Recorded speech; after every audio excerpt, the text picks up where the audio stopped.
जय हिंद। आज इस वीडियो के माध्यम से हम लोग आदित्य रंजन सर के ये रेलवे सामान्य ज्ञान के इस बुक को हम लोग कवर करने वाले हैं।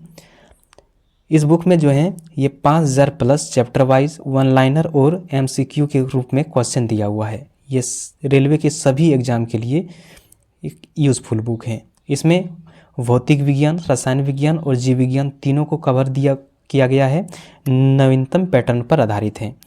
आप चाहे रेलवे के कोई भी एग्ज़ाम का तैयारी कर रहे हैं, ये बुक आपके लिए काफ़ी यूज़फुल हो सकता है। आप चाहे RRB, LP, technician, NTPC, CBT 1, CBT दोनों के लिए, group D, RPF, SI, constable, JE और सभी गवर्नमेंट एग्ज़ाम के लिए ये बुक आपके लिए यूज़फुल हो सकता है। तो अगर आप ये बुक खरीदना चाहते हैं तो अभी फ़िलहाल फ्लिपकार्ट पे इस पर ऑफ़र चल रहा है, तो आप खरीद सकते हैं। अभी नया ही बुक है, अभी हाल फिलहाल में इसको लॉन्च किया गया है। तो आइए हम लोग पहले इस बुक का हम लोग फिज़िक्स को कवर करेंगे।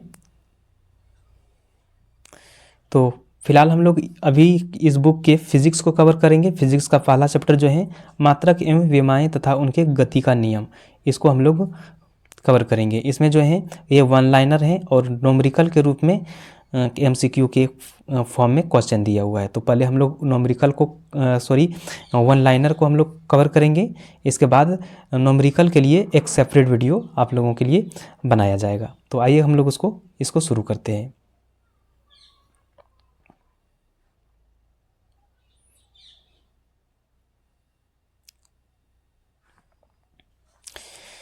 तो पहला है दूरी की माप।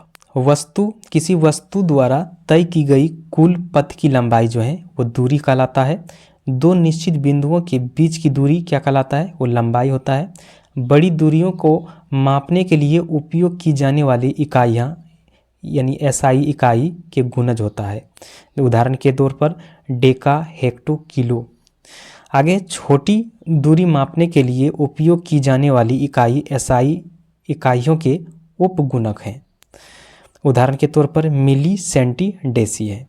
अब हैं 10 के विभिन्न घातों के पूर्वलग्न एवं उनके संकेत इस प्रकार से हैं। हेक्सा के जो हैं संकेत ई होता है और 10 की घात जो इसमें होते हैं 10⁻18 होते हैं।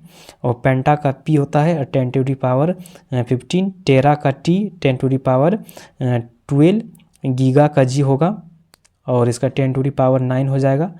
और मेगा का जी हो जाएगा इसका 10⁻6 हो जाएगा। किलो का के और इसका 10⁻3। हेक्टो का एच, इसका 10⁻2 हो जाएगा। डेका का DA, इसका 10⁻1। डेसी का डी हो जाएगा और इस 10⁻−1। सेंटी का सी हो जाएगा, इसका 10⁻−2 हो जाएगा। मिली का 10 हो जाएगा और उसका 10⁻−3। माइक्रो का म्यू और इसका 10⁻ हो जाएगा -3। नैनो का N 10⁻−9। पिको का P 10⁻−12। हेप्टो का हो जाएगा F, इसका 10⁻−15 और एप्टो का हो जाएगा A 10⁻−12। अब है खगोलीय दूरी। प्रकाश द्वारा एक वर्ष में तय की गई कुल दूरी कहलाता है प्रकाश वर्ष। एक प्रकाश वर्ष में होता है 9.467 × 10⁻15 मीटर।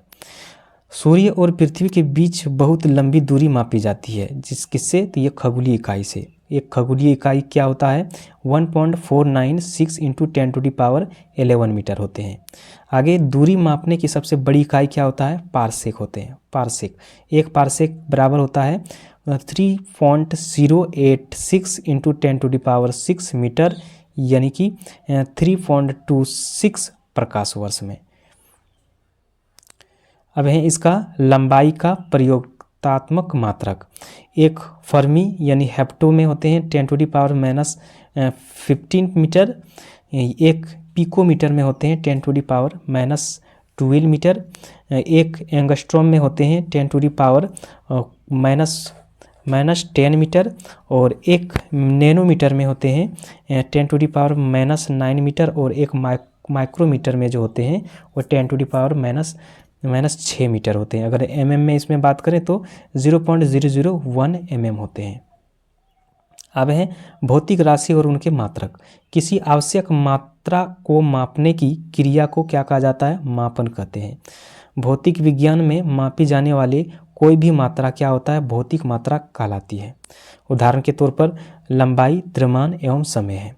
आगे लंबाई, द्रव्यमान और समय को मापने के लिए मुख्य रूप से 3 इकाई SK, SM, KS, CGS और FPS होते हैं। तो CGS और MKS सिस्टम को किस नाम से जाना जाता है? तो ये मैट्रिक सिस्टम के नाम से ये जाना जाता है, मैट्रिक सिस्टम के नाम से। और PFS प्रणाली को किस नाम से जाना जाता है? तो ये ब्रिटिश प्रणाली के नाम से जाना जाता है। और MKS प्रणाली को स्टैंडर्ड इंटरनेशनल यानी SI के नाम से भी जाना जाता है, इसको भी याद रखिएगा। आगे CGS सेंटीमीटर ग्राम सेकेंड जो होते हैं इसका फुल फॉर्म, और MKS का फुल फॉर्म होते हैं मीटर किलोग्राम सेकेंड, और PFS का जो होता है फुट पाउंड सेकेंड होते हैं। लंबाई, द्रव्यमान और समय को मापने के लिए उपयोग किए जाने वाले माप को क्या कहा जाता है? तो ये मौलिक माप या आधारी माप कहा जाता है। और मौलिक इकाई कितने होते हैं? ये 7 होते हैं। तो इसका है लंबाई का मीटर, इसका संकेत जो होते हैं m, और विमा जो होते हैं इसका l होते हैं। द्रव्यमान का किलोग्राम, संकेत kg, विमा m, समय का सेकेंड, इसका संकेत s और विमा t होता है। तापमान का केल्विन, इसका संकेत k, विमा k होता है। धारा का एम्पियर, संकेत a और विमा a होता है। ज्योति तीव्रता का कैंडला, संकेत cd और इसका विमा जो होते हैं ये c होते हैं। और पदार्थ का मात्रक यानी मोल, इसका मात्रक मोल और इसका हो जाएगा संकेत n होता है। और इसका माप के 2 पूरक इकाई भी होते हैं। इसका पूरक भी 2 इकाई होते हैं, एक होता है समतल कोण और एक समतल कोण का मात्रक हो जाएगा रेडियन, इसका संकेत RAD होता है। और ठोस एक हो जाएगा दूसरा ठोस कोण, इसका मात्रक हो जाएगा स्टोरेडियन, इसका जो होता है संकेत SR होते हैं, इसको भी याद रख लीजिएगा। अब है मानक इकाई SI यूनिट। वह मापा मान जो किसी भी स्थान पर किसी के द्वारा भी मापने पर समान होता है कहलाता है मानक इकाई। ठीक है। अब यहाँ पर है मात्रक और उनके विमा सूत्र। आप इसको आद नहीं है तो आद कर लीजिएगा, इसको स्क्रीनशॉट लेके इसको लिख लीजिएगा कॉपी में और इसे याद कर लीजिएगा, काफ़ी इंपॉर्टेंट है ये। हर एग्जाम में एक क्वेश्चन आप लोगों को देखने को मिलता है। वो था और एक समान वो था आपका विमा सूत्र, और समान मात्रक तथा उसके समान विमीय सूत्र वाले भौतिक राशि भी है, इसको भी स्क्रीनशॉट ले लीजिएगा। अब है सदिश तथा अदिश राशि। सदिश राशि ऐसी भौतिक राशि जिसमें दिशा और परिणाम दोनों हो, सदिश राशि कहलाता है। ठीक है, ऐसी भौतिक राशि जिसमें दिशा और परिणाम दोनों हो उसे सदिश राशि कहते हैं। यह साधारण बीजगणित की नियम को पालन करता है। ठीक है, सदिश राशि में क्या क्या आ जाएगा? विस्थापन, वेग, त्वरण, विद्युत क्षेत्र, बल, संवेग, आवेग, चुंबकीय क्षेत्र, ये सब आएंगे। आदिश में क्या क्या? आदिश किसको कहेंगे? वैसे भौतिक राशि जिसमें केवल परिणाम हो, दिशा नहीं हो, आदिश राशि कहलाता है। यह साधारण बीजगणित के नियमों का पालन नहीं करता है, ये पालन नहीं करता। सदिश जो है बीजगणित नियमों का पालन करती है, लेकिन अदिश जो होते हैं वो ये बीजगणित नियमों का पालन नहीं करता है। तो अदिश में क्या क्या आ जाएगा? अदिश में आ जाएगा द्रव्यमान, कार्य, ऊर्जा, शक्ति, क्षेत्रफल, घनत्व, चाल, दाब, आयतन, दूरी, समय, विभव, ताप और धारा, ये सब आ जाएगा आपका आदिश राशि में। आदिश के परिणाम का रूप निरूपण इस तरह से किया जाता है, सदिश के जोड़े का त्रिभुज के नियम इस तरह से किया जाता है। ठीक है, आगे है सदिशों के जोड़े का समांतर चतुर्भुज का नियम। यदि कोई सदिश A और B एक दूसरे कोण थीटा पर हो तो उसके लिए परिणाम इस तरह से होगा, यानी कि R = √a² + b² + 2ab cos theta होगा। आगे है सरल रेखीय गति। सरल रेखीय गति समय के साथ किसी वस्तु की स्थिति में परिवर्तन, ये गति कहलाता है। जब शरीर एक सीधी रेखा में चलती है तो ये सरल रेखीय गति होता है। आवर्ती गति कितने प्रकार के होते हैं? तो ये सरल लोलक गति, एक समान वृत्तीय गति। उदाहरण के तौर पर झूले की गति, घड़ी की सुई की गति और पेंडुलम जो होते हैं ये आवर्ती गति का उदाहरण है। आगे वस्तु किसी माध्यम या स्थिर स्थिति से आगे पीछे चलती है या जब गति दोहराई जाती है तो ये दोलन गति होते हैं। आगे है किसी वस्तु द्वारा तय की गई कुल पथ लंबाई क्या होता है? दूरी कहलाता है। किसी वस्तु द्वारा तय की गई सबसे छोटी पथ लंबाई क्या होता है? विस्थापन। गति की दर यानी एक इकाई समय में किसी वस्तु द्वारा तय की गई कुल दूरी कहलाती है। क्या कहलाता है? ये चाल। चाल का एसआई मात्रक क्या होता है? मीटर पर सेकेंड, मीटर पर सेकेंड। आगे मात्रा की कुल दूरी को कुल लिए गए समय से विभाजित करने पर क्या प्राप्त होता है? तो औसत चाल, औसत चाल प्राप्त होता है। आगे औसत चाल यानी कुल दूरी बटे कुल समय होता है। आगे किसी निश्चित दिशा में गति करने वाले वस्तु की चाल कहलाता है। क्या कहलाता है? ये वेग कहलाता है।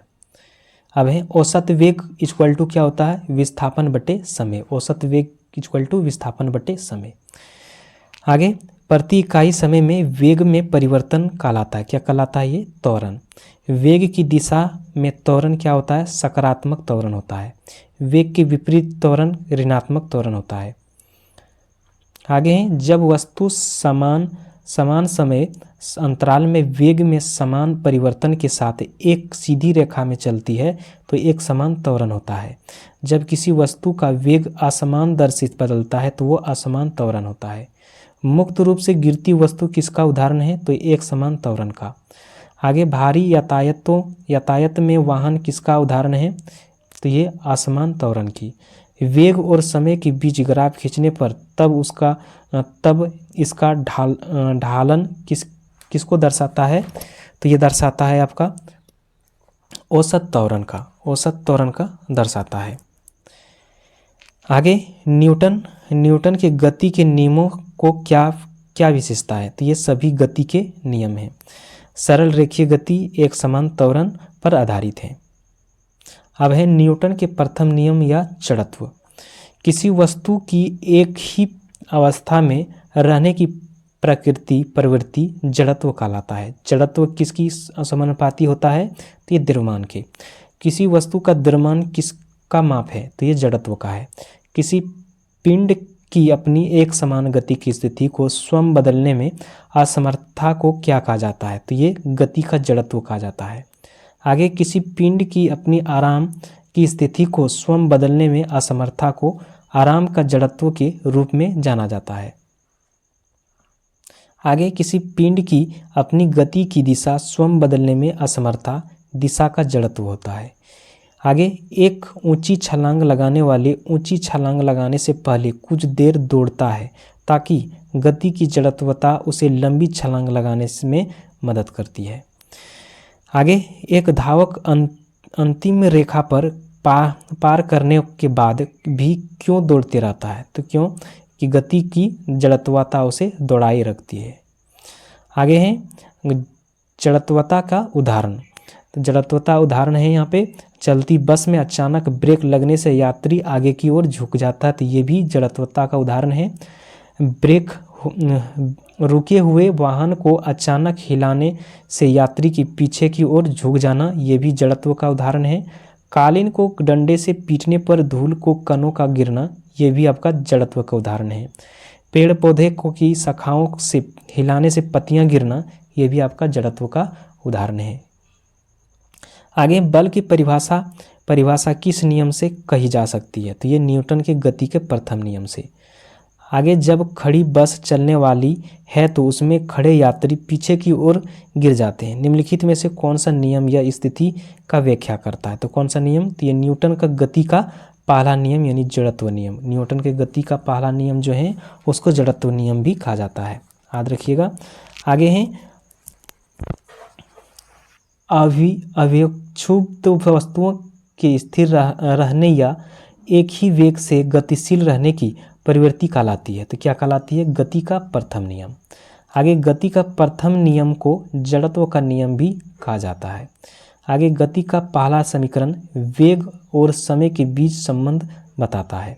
आगे गति का पहला समीकरण जो होते हैं v equal to U plus A T, या जहाँ पे v जो है अंतिम वेग होगा और u प्रारंभिक वेग और a त्वरण और t जो होगा वो टाइम हो जाएगा उस समय। अब न्यूटन के गति का दूसरा नियम, गति का दूसरा समीकरण स्थिति और समय के बीच संबंध बताता है। याद रखिएगा, गति का दूसरा समीकरण क्या बताता है? स्थिति और समय के बीच का संबंध दर्शाता है। गति का दूसरा समीकरण जो होगा s equal to U T plus 1/2 at² हो जाएगा, जहाँ s तय की गई दूरी और u प्रारंभिक वेग और a त्वरण और t टाइम हो जाएगा। बल का सूत्र किस नियम से प्राप्त होता है? तो न्यूटन के गति दूसरे नियम से। आगे किसी वस्तु के संवेग में परिवर्तन की दर बल की दिशा में लगाए गए असंतुलित बल के समानुपाती होती है, तो गति के दूसरे नियम से। किसी वस्तु के संवेग में परिवर्तन केवल बल के परिणाम से निर्धारित नहीं होता है, तो ये गति का दूसरे नियम।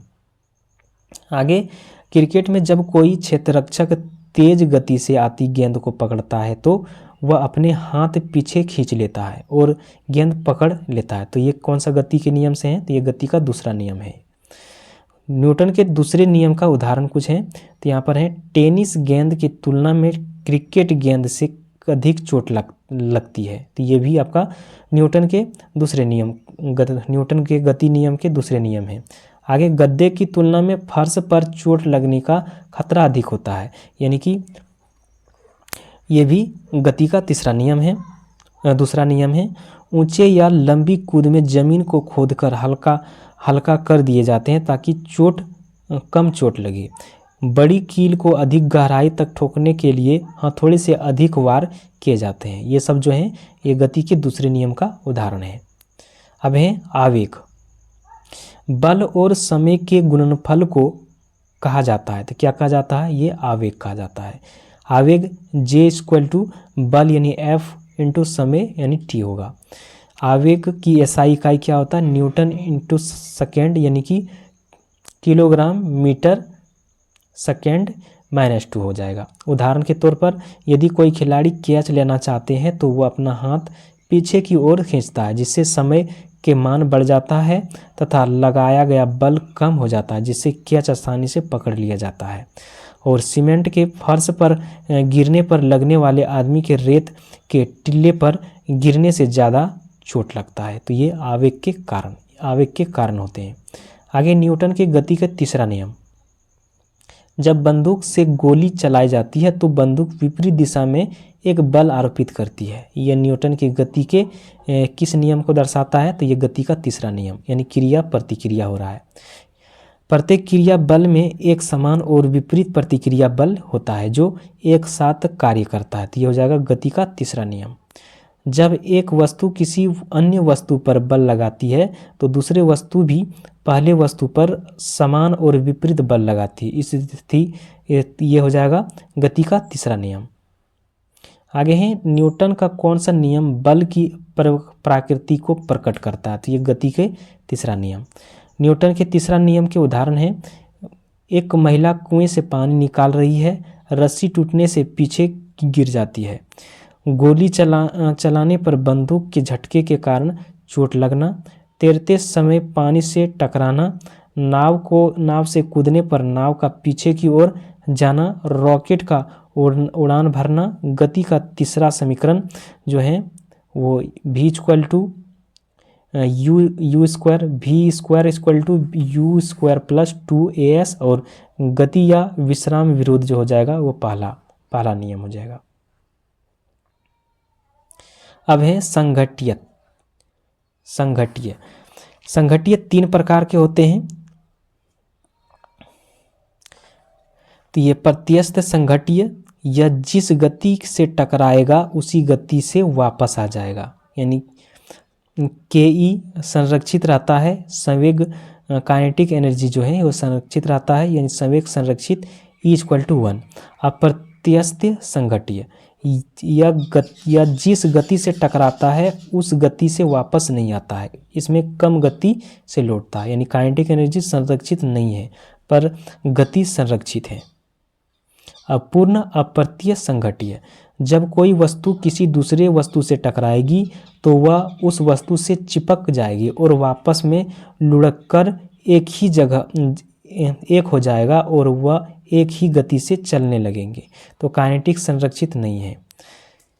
अब है रेखीय संवेग के संरक्षण का नियम।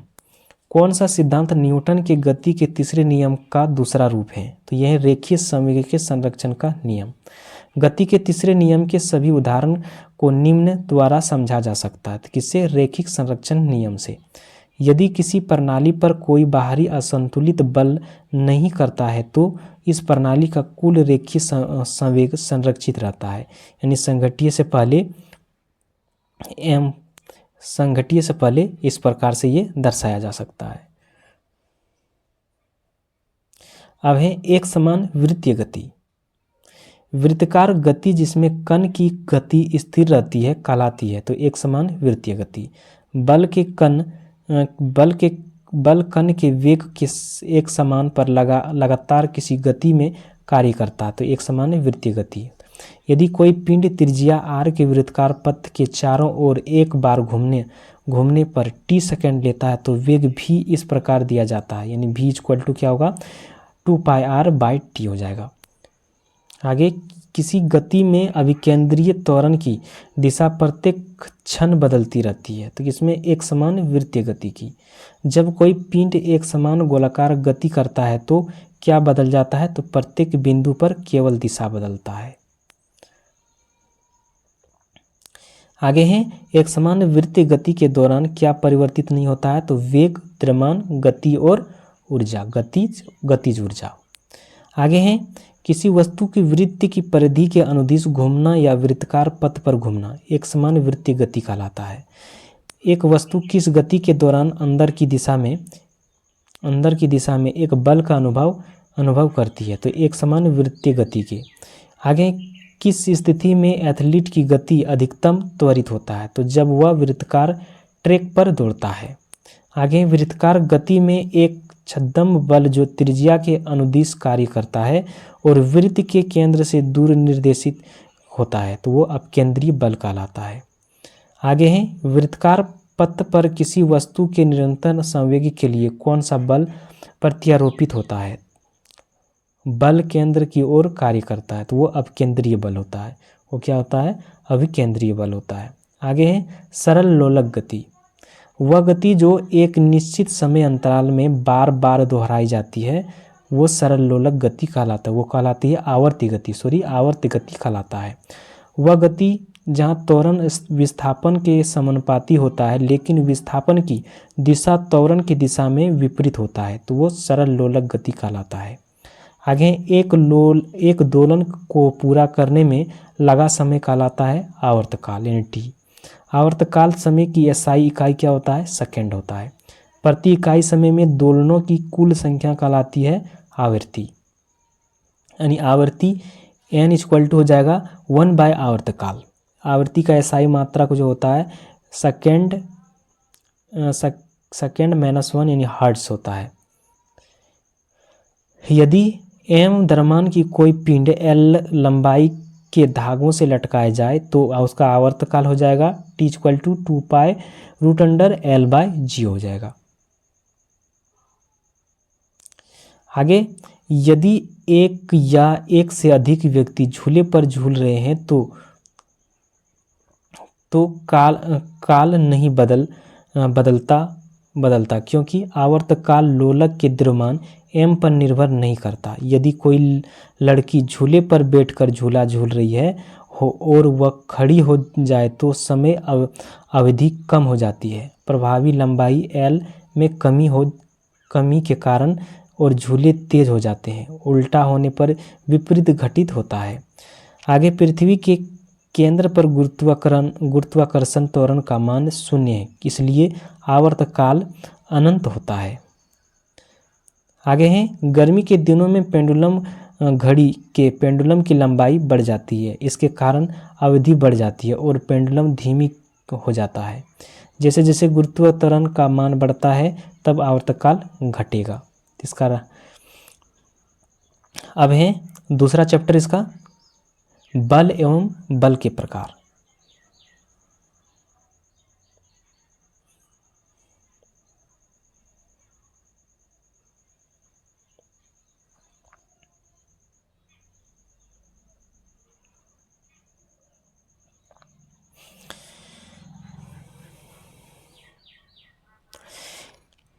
किसी किसी किसी वस्तु किसी वस्तु पर खींचने या धकेलने के रूप में परिभाषित किया गया तो वह बल को। वस्तु की गति किसके कारण होती है? तो बल की क्रियाओं के कारण। किसी वस्तु की गति, आकृति, आकार और गति के संशोधित करने की क्षमता को क्या कहते हैं? तो ये बल कहलाता है। बल का सूत्र क्या होता है? न्यूटन के दूसरे नियम से प्राप्त होता है। बल का सूत्र यानी H=ma, जहाँ पर m एक वस्तु का द्रव्यमान और a जो होगा वो त्वरण।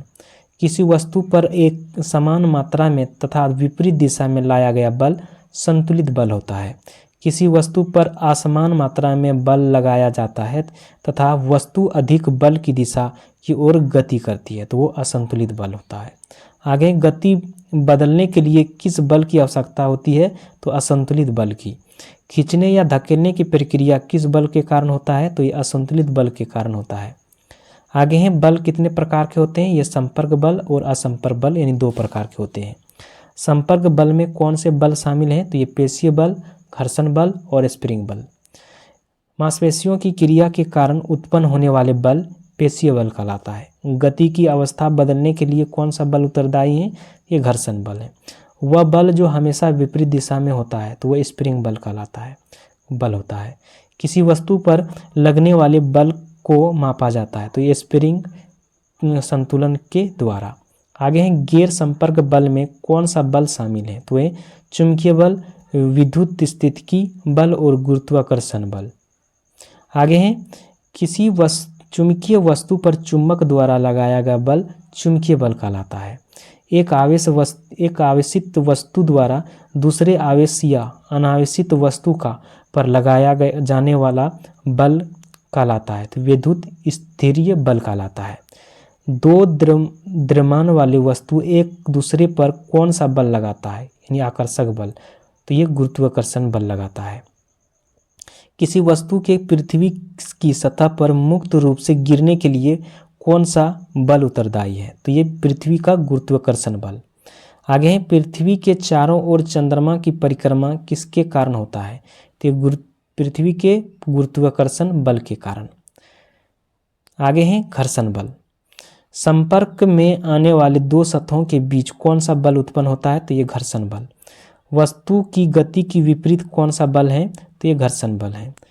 वह बल जो दो वस्तुओं के संपर्क में आने पर उनकी सापेक्ष गति का विरोध करता है तो वो घर्षण बल या विरोधी बल होता है।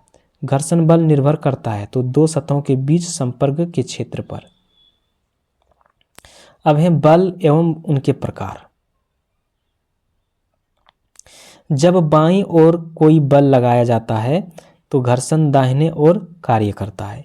यदि बल दाहिने ओर लगाया जाता है तो घर्षण बाईं ओर कार्य करता है। संपर्क में आने वाले दो सतहों पर अनियमितताओं के कारण घर्षण होता है।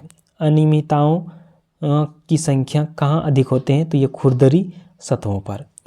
क्या सतहों को चमकाने या बहुत अधिक स्नेह का उपयोग करके घर्षण की पूरी तरह से समाप्त नहीं किया जा सकता क्योंकि इसमें कुछ अनियमितताएं होंगी।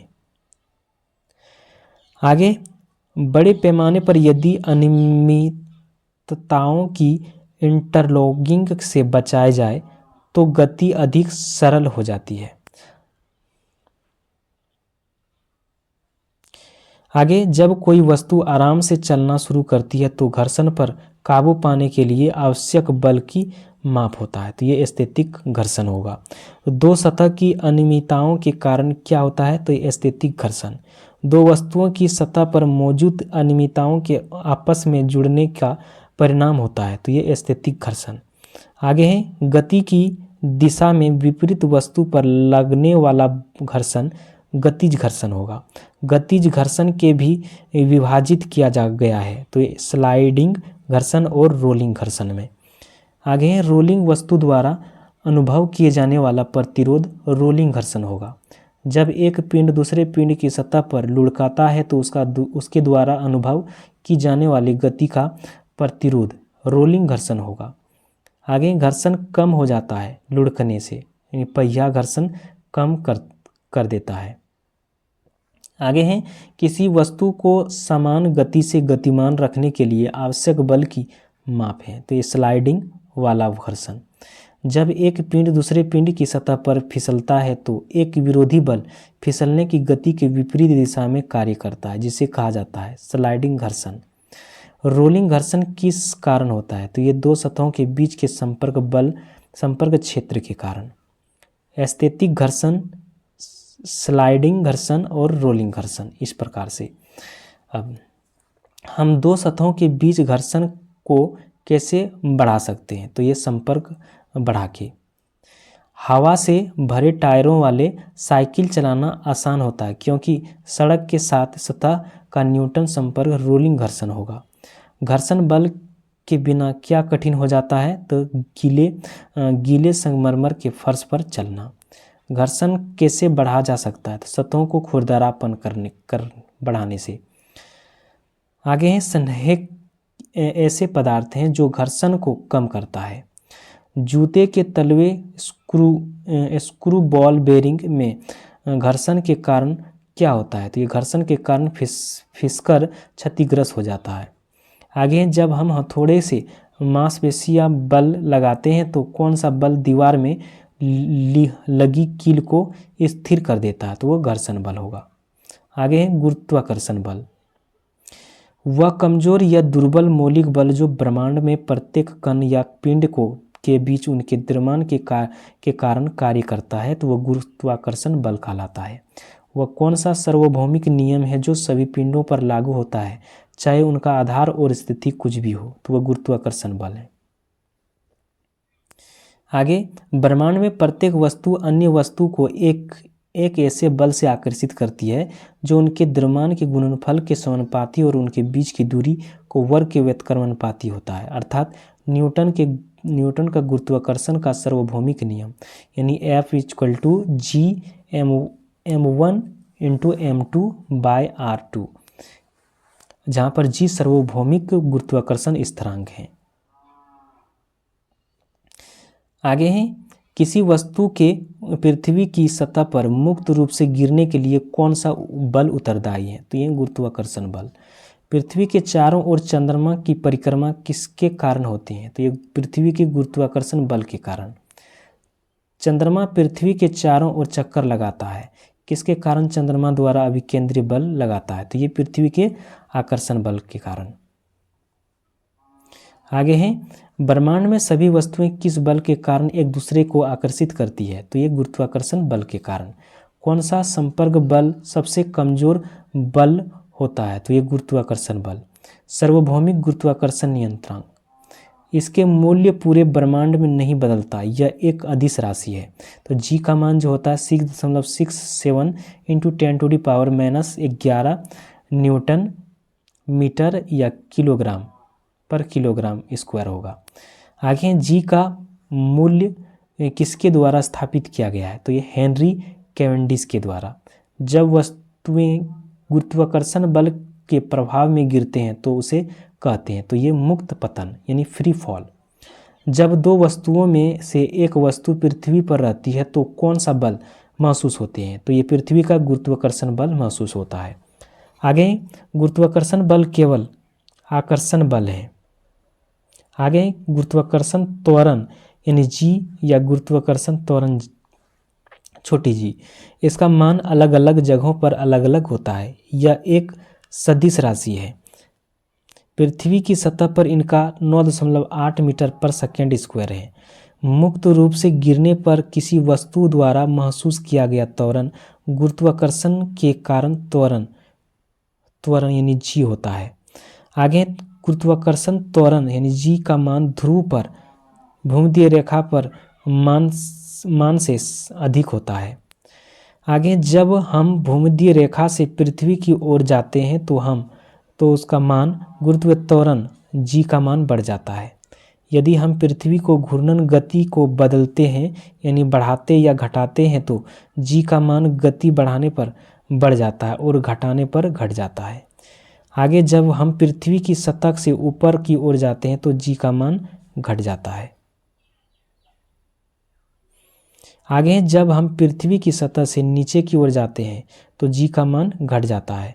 पृथ्वी के केंद्र पर पृथ्वी त्वरण यानी जी का मान क्या होता है, तो ये 0 होता है। अब small G and capital G के बीच संबंध, यदि पृथ्वी का द्रव्यमान या किसी ग्रह का द्रव्यमान m और त्रिज्या r है तो गुरुत्वीय त्वरण का मान यानी g का मान G m equal to R square होगा, जहाँ F वस्तु पर लगने वाला बल है और स्मॉल g गुरुत्वाकर्षण के कारण होने वाला त्वरण है। और इस सार्वभौमिक गुरुत्वाकर्षण नियम जो हो जाएगा तो ये F equal to capital G small m into capital M बटे आर स्क्वायर हो जाएगा। अब है द्रव्यमान और भार। एक स्थान से दूसरे स्थान पर नहीं बदलता, सदैव स्थिरांक रहता है। कौन? वो द्रव्यमान। जड़त्वता के माप क्या है और जड़त्व के समानुपाती होता है, तो वो द्रव्यमान होता है। द्रव्यमान का एसआई मात्रक होता है किलोग्राम। एक बल जो लंबवत नीचे की ओर कार्य करता है यानी पृथ्वी की ओर आकर्षित होता है कहलाता है, वो भार कहलाता है। यानी W बराबर m गुना g होता है, जहाँ पर m जो हुआ वस्तु का द्रव्यमान, g पृथ्वी का गुरुत्वीय त्वरण होता है। आगे भार का एसआई इकाई क्या होता है, ये न्यूटन होता है। आगे भार एक बल है जो नीचे की ओर कार्य करता है, जिसके कारण इसमें परिणाम और दिशा दोनों होते हैं। आगे किसी वस्तु का भार किसके द्वारा निर्धारित होता है, तो ये पृथ्वी का गुरुत्वाकर्षण बल, यानी इसलिए चंद्रमा की सतह पर भार में परिवर्तन होता है। आगे चंद्रमा की सतह पर किसी वस्तु का भार क्या होगा, पृथ्वी की सतह पर किसी वस्तु का भार 1/6 गुना होगा। आगे लिफ्ट की गति। लिफ्ट की गति क्या होगा, लिफ्ट में सवार व्यक्ति के वजन की समीकरण W equal to m into G plus minus a हो जाएगा। m जहाँ पर लिफ्ट के सवार व्यक्ति का द्रव्यमान है और W लिफ्ट में सवार व्यक्ति का वजन, g का गुरुत्वाकर्षण के त्वरण और a जो हो जाएगा मशीन का त्वरण हो जाएगा। जब लिफ्ट एक समान वेग से ऊपर जा रहे हो तो a equal to 0, m W बराबर m g minus 0 equal to mg हो जाएगा। इस स्थिति में भार अपवर्तित रहेगा। यदि लिफ्ट त्वरण a के साथ ऊपर जा रहा हो तो यह समीकरण होगा। यदि लिफ्ट की रस्सी टूट जाए तो उसके लिए यह समीकरण होगा। अब है गुरुत्वाकर्षण बल भार के द्वारा किया गया कार्य। जब किसी वस्तु को ऊंचे स्थान पर ले जाया जाता है तो गुरुत्वाकर्षण के विरोध किया गया कार्य के कारण उसे ऊर्जा प्राप्त होते हैं, जिससे ऊर्जा को गुरुत्वाकर्षण स्थिति ऊर्जा के नाम से जाना जाता है। W इक्वल टू mgh, जहाँ m द्रव्यमान, g गुरुत्वाकर्षण त्वरण, h ऊंचाई होता है। जमीन के ऊपर के एक बिंदु पर किसी वस्तु का गुरुत्वाकर्षण स्थिति ऊर्जा को इस प्रकार परिभाषित किया जाता है। अब है चैप्टर नंबर 3, कार्य ऊर्जा एवं शक्ति। कार्य ऊर्जा एवं शक्ति।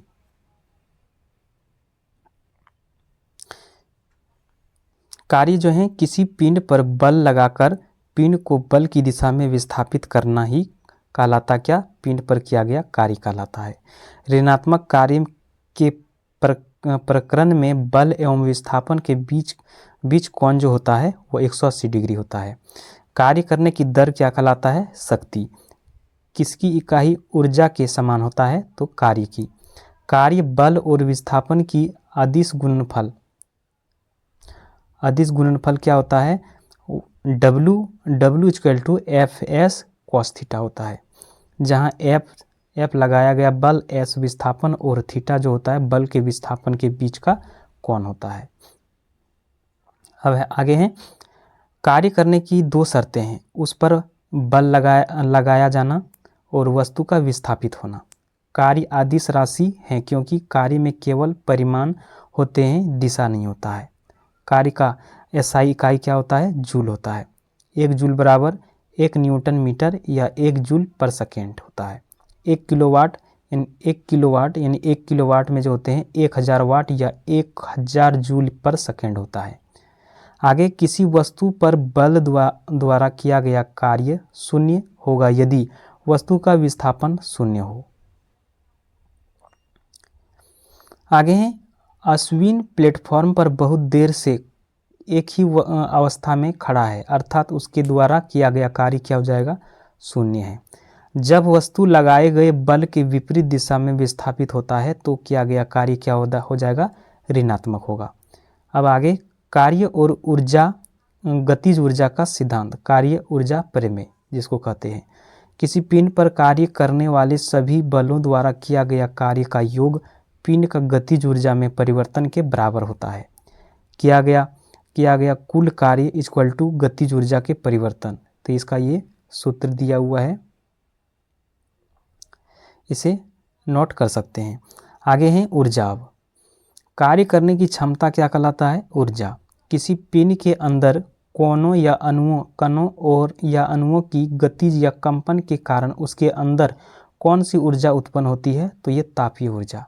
रासायनिक बंधों के रूप में अणुओं द्वारा संग्रहित ऊर्जा होती है, क्या, रासायनिक ऊर्जा। आवेश के प्रवाह से उत्पन्न ऊर्जा को कहते हैं, तो क्या कहते हैं, ये विद्युत ऊर्जा। पाचन के अंत में निकलने वाले ऊर्जा होते हैं, तो ये रासायनिक ऊर्जा होता है।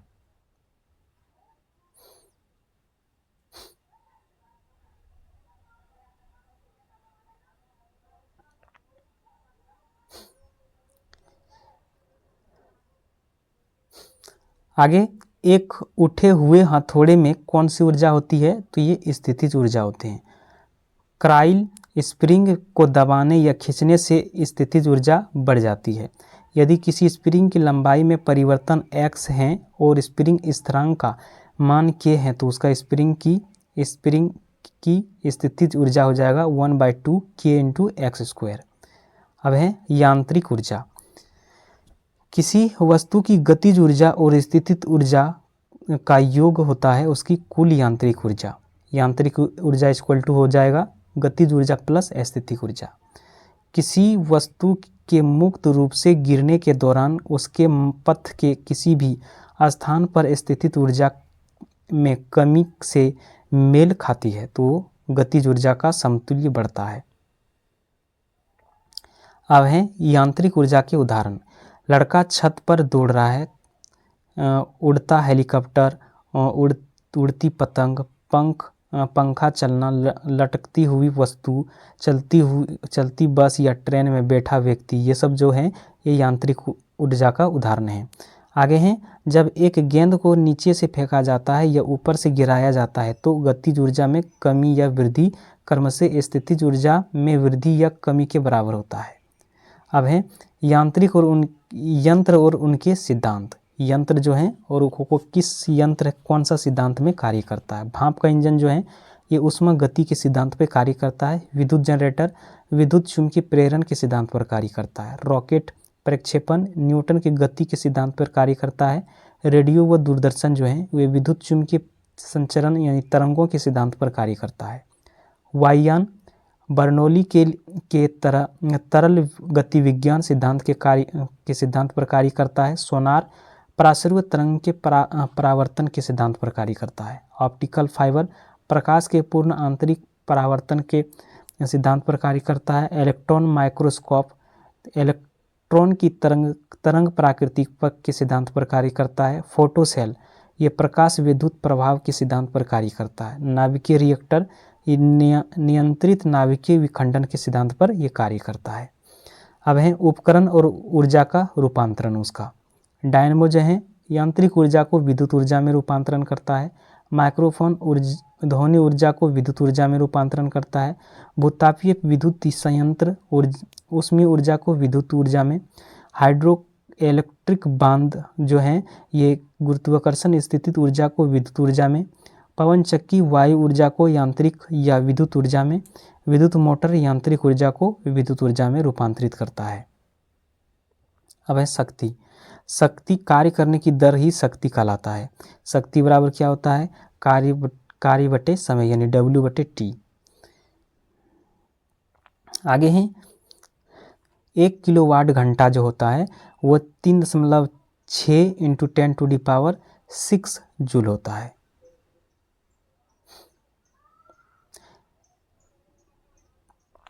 अब है अध्याय 4। अध्याय 4 में जो है ये आपका है विद्युत चुंबकीय और यांत्रिक तरंग है। विद्युत चुंबकीय और यांत्रिक तरंग है। पहले तरंगें को देखते हैं हम लोग। तरंग किसको कहते हैं? किसी माध्यम में एक विक्षोभ जो कणों की शुद्ध गति के बिना ऊर्जा वहन करता है कहलाता है तरंग गति। माध्यम के कण की गति की दिशा उसके तरंग प्रसार की दिशा के समांतर होती है तो अनुदैर्ध्य तरंग कहते हैं। ध्वनि तरंग एक अनुदैर्ध्य तरंग है। माध्यम के कण तरंग प्रसार की दिशा के लंबवत दिशा में दोलन करते हैं तो वह अनुप्रस्थ तरंग होते हैं। आगे हैं पानी की सतह पर तरंग होते हैं अनुप्रस्थ तरंग। जिस माध्यम में कोई तरंग फैलती है उसके किसी कण का उसकी मध्य स्थिति से चरम स्थिति तक अधिकतम विस्थापन होता है कहा जाता है आयाम। इसका एसआई इकाई जो होता है वो मीटर होता है। आगे हैं तरंग का सबसे ऊंचा भाग शिखा होता है। यहाँ पर आप लोग देख सकते हैं, यहाँ पर दिखाया गया है घनत्व या दबाव जो है ये यहाँ पर है दिख रहा है और इसके बीच की दूरी से जो वो डिनोट करते हैं वो लैम्डा से डिनोट किया जाता है। तरंग के सबसे निचला भाग जो होता है वो गर्त कहलाता है। दो लगातार शिखरों या दो लगातार गर्तों के बीच की दूरी तरंगदैर्घ्य होता है। ऐसा इसका एसआई इकाई जो होते हैं वो मीटर हैं। जब ध्वनि किसी माध्यम से यात्रा करती है तो प्रति इकाई समय में तरंग की दोलन की संख्या आवृत्ति कहलाता है। ऐसा इकाई हर्ट्ज होता है। जिस दर से कोई तरंग चलती है उसे तरंग गति कहते हैं। आवृत्ति यानी तरंगदैर्घ्य और गति के बीच संबंध जो इस प्रकार का है λ/t, क्योंकि f = 1/t यानी कि v बराबर f लैम्डा होता है। ये याद रखिएगा, न्यूमेरिकल में इसका ज़रूरत पड़ सकता है। आगे हैं वायु में ध्वनि का तरंग गति 332 मीटर पर सेकेंड होते हैं। प्रकाश के तरंग गति 3 गुना 10⁸ मीटर पर सेकेंड होता है। किसी तरंग का आयाम तरंगदैर्घ्य अवधि और आवृत्ति सभी तरंग के शिखर या गर्त की स्थिति से प्रभावित होते हैं। अब है विद्युत चुम्बकीय तरंगें। किन तरंगों को फैलने के लिए किसी माध्यम की आवश्यकता नहीं होती है तो ये विद्युत चुम्बकीय तरंग को। किसी तरंग में विद्युत क्षेत्र और चुम्बकीय क्षेत्र एक दूसरे को लंबवत तलों में कंपन करते हैं तो ये विद्युत चुम्बकीय तरंग। सभी विद्युत चुम्बकीय तरंगें एक प्रकार की है तो वह अनुप्रस्थ तरंग। किस प्रकार की तरंगें निर्वात में प्रकाश की गति 3 × 10 मीटर पर सेकेंड है से चलती है। सभी प्रकार के विद्युत चुम्बकीय तरंग। आगे हैं विद्युत चुम्बकीय तरंग की तरंगदैर्घ्य होते हैं तो ये 10 to 14 मीटर से 104 मीटर तक। विद्युत चुम्बकीय तरंगों में शामिल हैं गामा किरण, एक्स किरण, परावैंगनी किरण, दृश्यमान किरण, अवरक्त किरण, सूक्ष्म किरण और रेडियो किरण। परमाणु के नाभिकों के विघटन से कौन सी तरंग उत्पन्न होते हैं तो ये गामा किरण। एक्सरे का उपयोग निम्न में होता है तो ये टूटी हुई हड्डियों के जांच करने में, क्रिस्टल के अध्ययन में और मेटल डिटेक्टर में। आगे हैं त्वचा कैंसर के लिए किस प्रकार की किरणें जिम्मेदार हैं तो ये परावैंगनी किरण। परावैंगनी किरणें की खोज किसके द्वारा की गई है तो ये रिएक्टर के द्वारा। परावैंगनी किरण का उपयोग निम्न में से होता है तो ये जल के शोधन में, अदृश्य दिखाई और नकली दस्तावेज को पता लगाने में भी इसका प्रयोग किया जाता है। दृश्य प्रकाश की खोज किसने की तो ये न्यूटन ने किया था। आगे दृश्यमान किरणों का उपयोग निम्न में होता है तो परावर्तन अपवर्तन में, व्यक्तीकरण, विवर्तन, ध्रुवण, प्रकाश विद्युत प्रभाव में। आगे इंफ्रारेड किरण की खोज किसने की तो ये हर्शले ने की थी। आगे हैं अवरक्त किरणों का उपयोग निम्न में होता है। तो ये टीवी, रिमोट कंट्रोलिंग में, कुहारे और धुंध में दूर तक देखने में, खराब मौसम में, फोटोग्राफी में किया जाता है। सूक्ष्म तरंग की खोज किसके द्वारा की गई? तो ये पार्सिस स्पेंसर द्वारा। सूक्ष्म तरंग को अन्य किस नाम से जाना जाता है? तो ये लघु रेडियो तरंग। सूक्ष्म तरंग का उपयोग किन उपकरणों में किया जाता है? तो ये राडार, सैटेलाइट, माइक्रो ओवन में। राडार का पूर्ण रूप क्या होता है? Radio detection and ranging. आगे रेडियो तरंग की खोज की गई, तो ये मार्कोनी द्वारा। तो रेडियो तरंग का उपयोग निम्न में होता है। तो रेडियो और दूरसंचार में। आगे है यदि किसी विद्युत चुम्बकीय तरंग का आवृत्ति भी और तरंगदैर्घ्य लैम्डा है तो इस विद्युत चुम्बकीय तरंग का ऊर्जा E = हो जाएगा hc/λ हो जाएगा।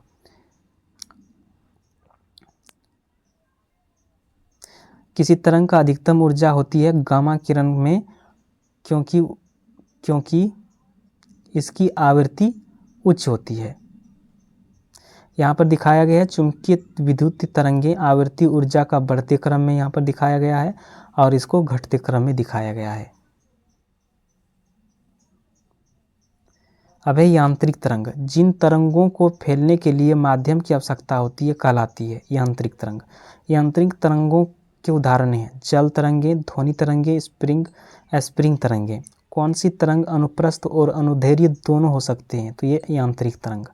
ध्वनि तरंग को यांत्रिक तरंग भी कहा जाता है। यांत्रिक तरंगों के माध्यम में संचरण किस कारण संभव होता है? तो ये प्रत्यस्थता और जड़त्वता के कारण। आगे यांत्रिक तरंगों का वर्गीकरण। सभी यांत्रिक तरंगों की ध्वनि सुनी नहीं जा सकती। इस आधार पर इन्हें किन 3 श्रेणी में बांटा गया है? तो ये पार्श्व, अपार्श्व और पराश्रव्य में। मनुष्यों को सुनने की श्रव्य सीमा क्या है? वो है 20 से लेकर 20,000 हर्ट्ज तक। 5 वर्ष से कम उम्र के बच्चों तथा कुछ जानवरों जैसे कुत्ते तक ध्वनि सुन सकते हैं। तो यह है 25 किलो हर्ट्ज। 20 हर्ट्ज से कम आवृत्ति वाले यांत्रिक तरंग होते हैं। अपार्श्व तरंग। किन तरंगों को मानव द्वारा नहीं सुना जा सकता? तो ये अपार्श्व तरंग जो है ये मानव द्वारा नहीं सुना जा सकता है। गैंडा, हाथी और व्हेल जैसे कुछ जानवर अपश्रव्य तरंग उत्पन्न और संचारित करते हैं।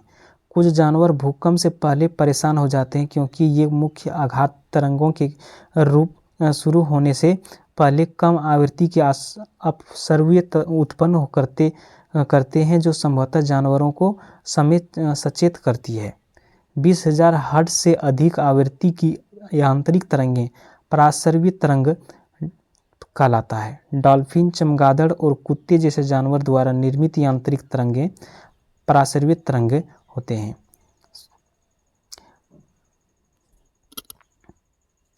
कौन सी उच्च आवृत्ति तरंग हैं जो बाधाओं की उपस्थिति में भी अच्छी तरह से परिभाषित पथों पर यात्रा कर सकती है? तो ये पराश्रव्य तरंग। कठिन पहुंच वाले स्थानों पर स्थित भागों को साफ करने के लिए उपयोग किया जाता है। तो ये पराश्रव्य तरंग। आगे हैं इमारतों, पुलों, मशीनों और वैज्ञानिक उपकरणों जैसे बड़ी संरचनाओं के निर्माण में धातु ब्लॉक में दरारें और खामियों में पता लगाने के लिए उपयोग किया जाता है। तो ये पराश्रव्य तरंगों का।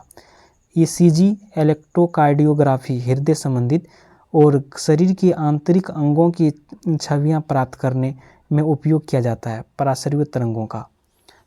आगे आंतरिक अंगों के छवियों को मॉनिटर या फिल्म पर मुद्रित करने के प्रक्रिया को अल्ट्रासोनिग्राफी के रूप में जाना जाता है। आगे किसका उपयोग गर्भावस्था के दौरान भ्रूण की जांच के लिए भी किया जाता है ताकि जन्मदाता दोष और विकास संबंधी सामान्यताओं का पता लगा सके। तो यह है अल्ट्रासोनोग्राफी यानी पराश्रव्य तरंगें।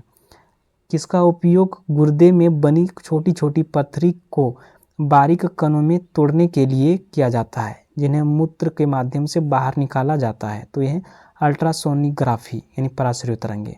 वह कौन सी युक्ति है जिसमें पराश्रव्य तरंग का उपयोग करके गहरे समुद्र में वस्तु का पता लगाने में किया जाता है? वह होते हैं सोनार। आगे है सोनार का पूर्ण रूप क्या होता है? Sound navigation and raining.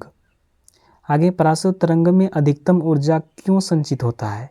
तो ये पराश्रित तरंगों की आवृत्ति अधिक और तरंग दैर्घ्य कम होने के कारण। अब है ध्वनि। ध्वनि तरंग ऊर्जा का एक रूप जो कानों में सुनने की अनुभूति उत्पन्न करता है तो वह ध्वनि तरंग कहलाता है।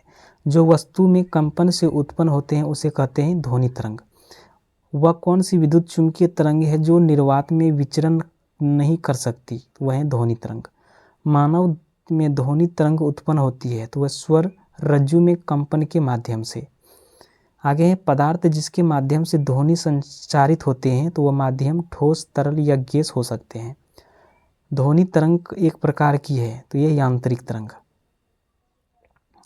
आगे है पानी की सतह पर ध्वनि तरंग कैसे विचरण करती है? तो यह अनुप्रस्थ तरंग से।